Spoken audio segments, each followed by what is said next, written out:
Hey, it's Ethan Skolnick here at the Bayside parking lot in Miami. We're about 3 hours before tip, but I'm not sure it's going to fill in all that much more than this. This is the latest Take 5, sponsored by Prize Picks. Use the code 5 outside the state of Florida.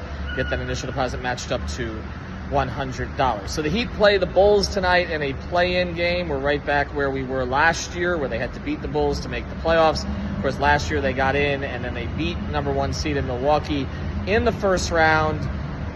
Milwaukee didn't have Giannis for that entire series, or they had him for just part of that series.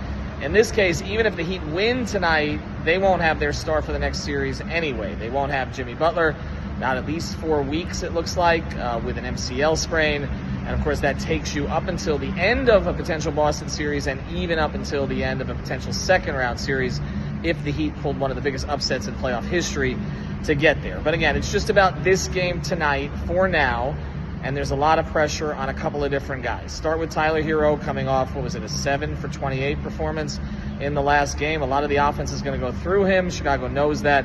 They'll probably put a lot of pressure on him, put 2 on the ball at times. So I really think this is going to come down to 2 other guys. It's the 2 young guys. That's really all this season is about at this point, Jaime Jaquez and Nikola Jovic. I think the opportunity is here for Jaquez. They're going to run a lot of the same actions with Jaquez that they run with Jimmy. We've been calling him Jaime or Jimmy Jr. the entire year. He has picked up his play of late after hitting the rookie wall. So, again, he has the energy to do some things. So they'll try to get him in the post. They'll try to get him up top handling the ball. Still not expected to be any Terry Rozier tonight. Probably not Duncan Robinson either. So, again, the Heat are without 3 of their premier offensive options. A lot of this is going to be on Jaime. So hopefully he has a strong game tonight, shows something for the future. Miami makes the playoffs and at least gets that playoff experience against Boston for some of these young guys. But again, expectations, they need to be tampered down a little bit here. And I don't even know that we're going to have a full building tonight. 7 o'clock on a Friday night in Miami is a challenge to begin with.